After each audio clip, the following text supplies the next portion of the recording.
Hello there. As you can see, sitting here on the hammock, got it made in the shade. Everything is calm, listening to the breeze blow through the trees back here. Probably going to be some storms roll in a little later. But was everything always this peaceful?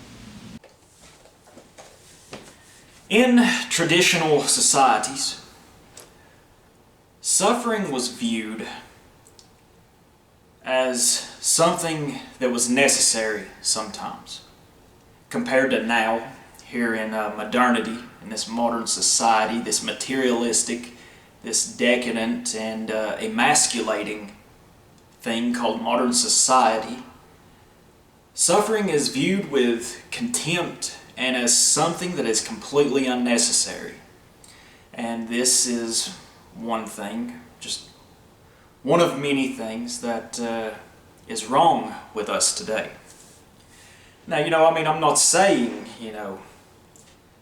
suffering is difficult and it will test you. But traditional societies, they viewed suffering as something that was to prepare you for something in the future, if you survived it. It was supposed to prepare you and make you stronger. Now, there's going to be 3 videos that I will reference during this video here. I will put links to those videos in the box below. As I said, suffering is viewed with contempt, and people avoid it at all costs nowadays. Hence, we are more weak than ever, we're more emasculated, and we are just pathetic, to be honest.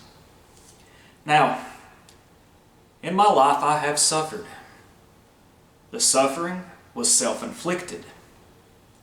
It wasn't brought upon anyone else but myself. And what I'm speaking here is just 3 years ago. I was a meth addict. I was a criminal. I was a thief. I was hurtling towards what I thought was my destiny. Over the 3.5 years, let's say 2.5, 3 years that I was involved in this lifestyle, I had become resigned there in that last year. I was resigned to a fate of either prison or dying young. Now, I suffered greatly during this time, from say 2016 to near the end of 2018.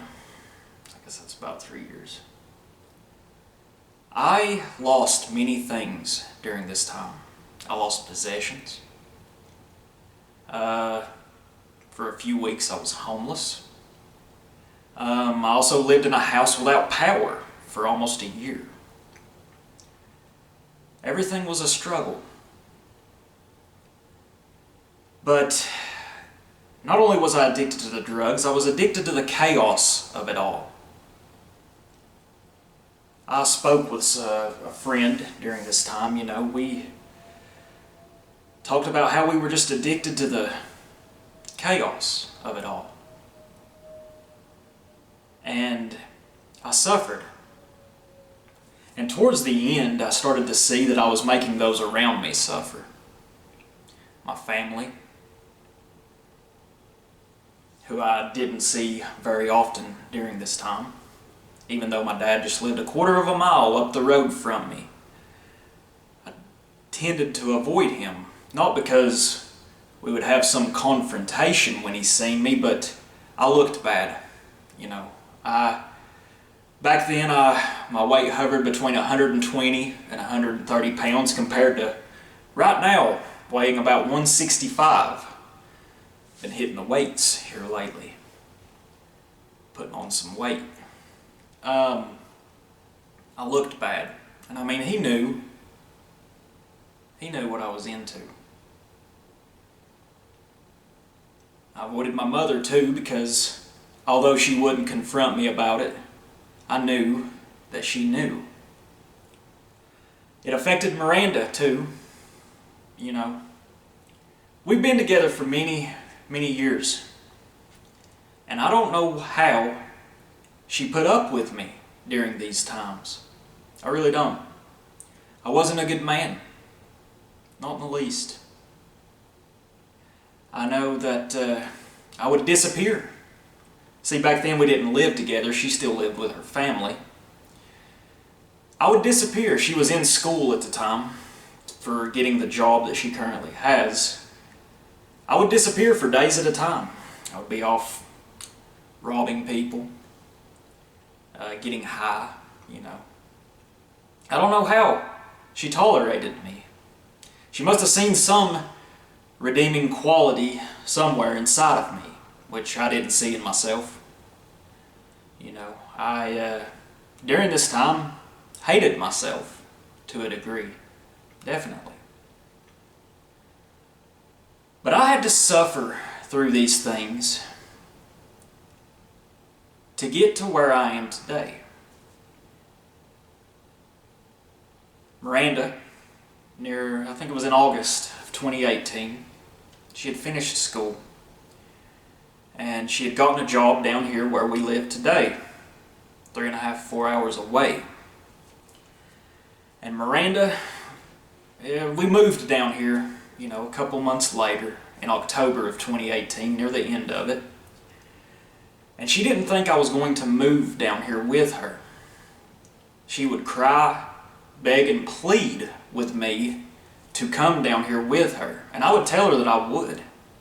She thought I was lying, though. She didn't think I would leave, that I would change how I was.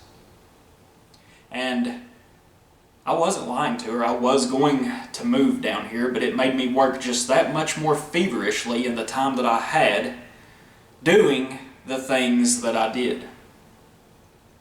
And you know, during this period of time, like I said, I suffered. I lost many things. Lost possessions.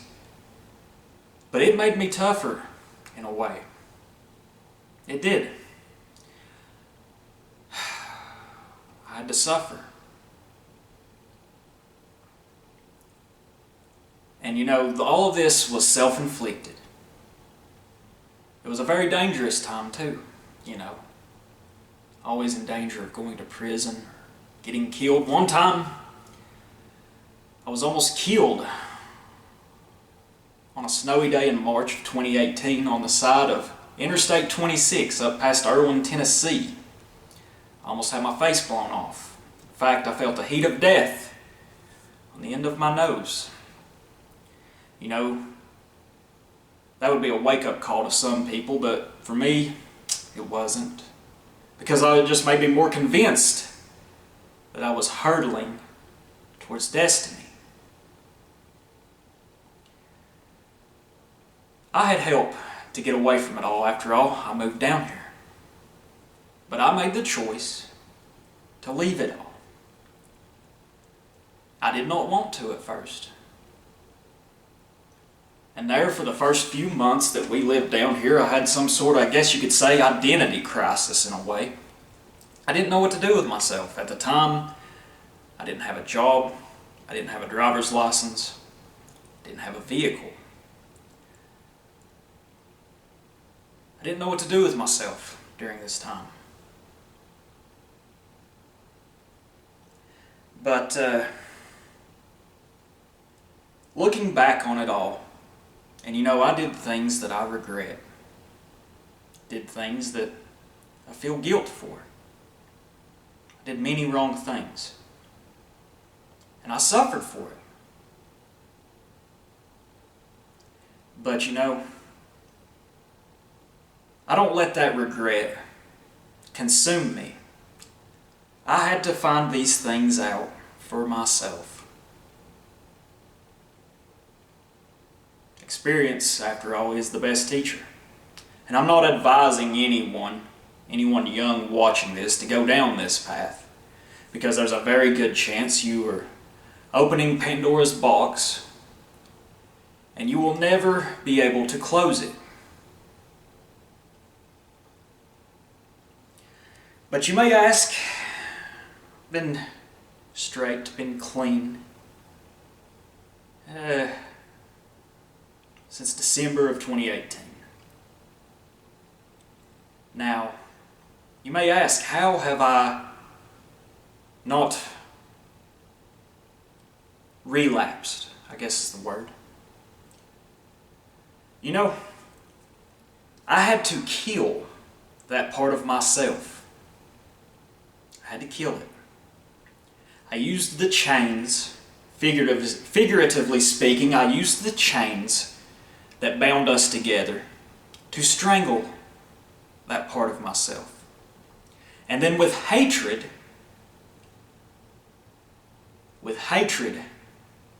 I ripped that part of myself's heart out and I ate it.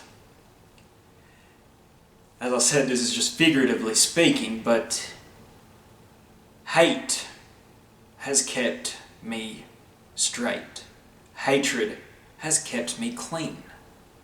They often say that a drug addict is always going to be a drug addict, but I don't really see it as this. At least not in my case. I think they tell people this to give them some explanation when they do relapse. And you know, that's fine. But I have no wish to be addicted to anything. No wish at all. Poseidon, earlier today, had made a great video. And it was a sad video, but he had words of wisdom in it. Talking about, you know, Big Pharma, the Sackler family, and our government, these elites. They want you to be addicted to drugs. I mean, we see it. Our southern border, porous. They want people flowing into it. The cartel takes advantage of it. A lot of that meth that I used to use, I'm certain a lot of it came from Mexico and was brought over through our border made of Swiss cheese. And probably, I would say it's safe to say, with, in some cases, some help from other agencies. You see it with our troops over there in Afghanistan guarding opium fields. I can't say for sure. I've seen pictures of U.S. troops going around guarding these fields of opium poppies. You know, I can't draw a lot of context from these pictures. Perhaps they're getting ready to burn it all down, to dispose of it. But if you look at the escalation in opiate abuse, ever since we've started in Afghanistan, I'm inclined to believe otherwise. And then, I mean, some of the world's largest opium poppy fields are down in Tanzania. And they are owned by Johnson & Johnson. So these elites, they want you addicted. They want you addicted because, after all, the addicted are very easy to control. I hate modernity. I hate these elites that truly rule over us. I hate them. And hate has kept me straight. This hatred for them has kept me clean. And it will keep me clean. Hate has a home here. I mean, after all, can you ever say, I've said this 1,000 times before, can you say you truly love anything in life if you don't have a hatred for things that threaten what you love? It's impossible. Hate has a home here. That's the title of one of Rob over at FedEx Me Your Drugs. That is the title of probably my favorite video of his. As I said, I'll have a link to these videos in the box below. Hate has a home here.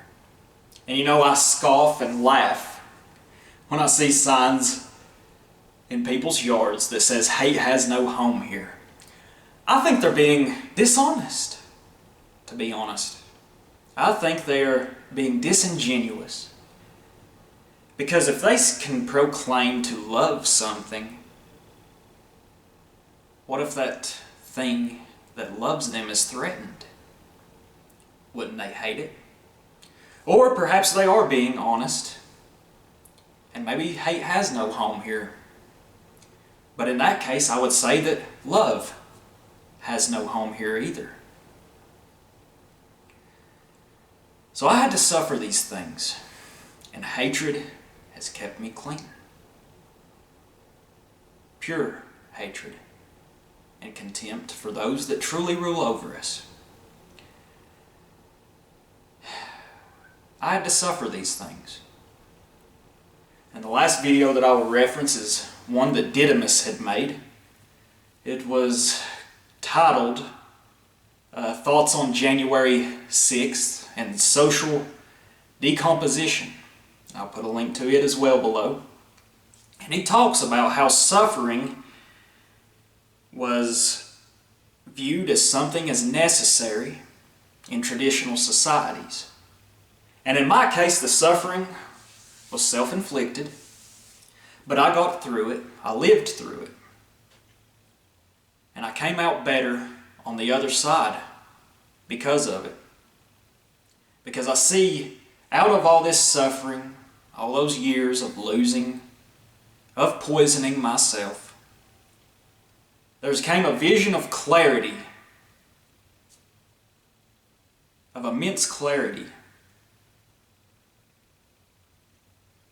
And it wouldn't have came otherwise. You know, back then, I was sort of aware of things, but not as anywhere near as aware as I am today. And you know, in that video, he speaks of, you know, this Hegelian view of history, in which, you know, we would not be here today without everything that's came before, good and bad. And you know, I wouldn't be here speaking to you today if I hadn't suffered through those things that I did. And you know, I have a clearer vision than ever, you know, of what I want out of life. I want children. I want a family. But I mean, even if, you know, even if it's not fated for me to ever have children, at least I have a niece, my niece Eva, my 1-year-old niece, that if I have any possessions upon leaving this mortal coil, I will have someone to leave it to if I don't have any children of my own. You know, and even if I don't have children, I would like to do something to help young men who are just like I was. You know, I think that's one thing about modernity, and Ted Kaczynski in his, you know, in his manifesto had spoken about this. You know, here in modernity, we don't struggle as much. And a lot of times we manufacture a struggle. That's what I did. That's exactly what I did, looking back on it. You know, it was dangerous, it was exciting, it was chaotic. I manufactured it. It was all self-inflicted. I was just lucky enough to get through it and learn from it. And you know, there's so many people in these circles that we speak to, so many young men that I have spoken to who went down a similar path that I did. And they came to a lot of the same conclusions that I did. You know, I want to help these young men. Maybe volunteer at some Narcotics Anonymous meetings. Maybe even start a small organization to help these young men. I wouldn't want to do it for any damn money. I just want to help. Wouldn't probably be able to help many people. And I do realize that any of these young men that I would try to help, they'd have to be willing to help themselves. or it's doomed to fail. And I think as far as our race goes, we are going to suffer. I think from what I hear, the dollar is becoming worth, it's not me hearing it, it's a fact. The dollar is worth less and less. Perhaps the collapse is imminent, Perhaps it is. I can't help but hope that it is. I hope these elites have overplayed their hand, have overextended themselves, and I hope it all comes crashing down on their disgusting and decadent heads. And I hope I see it. I hope I live long enough to see it. And if the collapse was to come, I may not make it through. But it's a lot better than this fucking bullshit. And we shouldn't waste any time trying to repair what's already rotten. We shouldn't waste any time trying to revive it. We should instead passively or actively work to exacerbate the fall. And we will suffer. But without these things, without these hardships, after all, there is this saying. What is it? It says, I think it's suffering is, well, I'd have to look it up again. Actually, I will post it right here because I can't recall it right now. I'll have it posted right here. We should embrace the struggle and the suffering because nothing beautiful is ever created with ease. Thank y'all for watching. Bye-bye.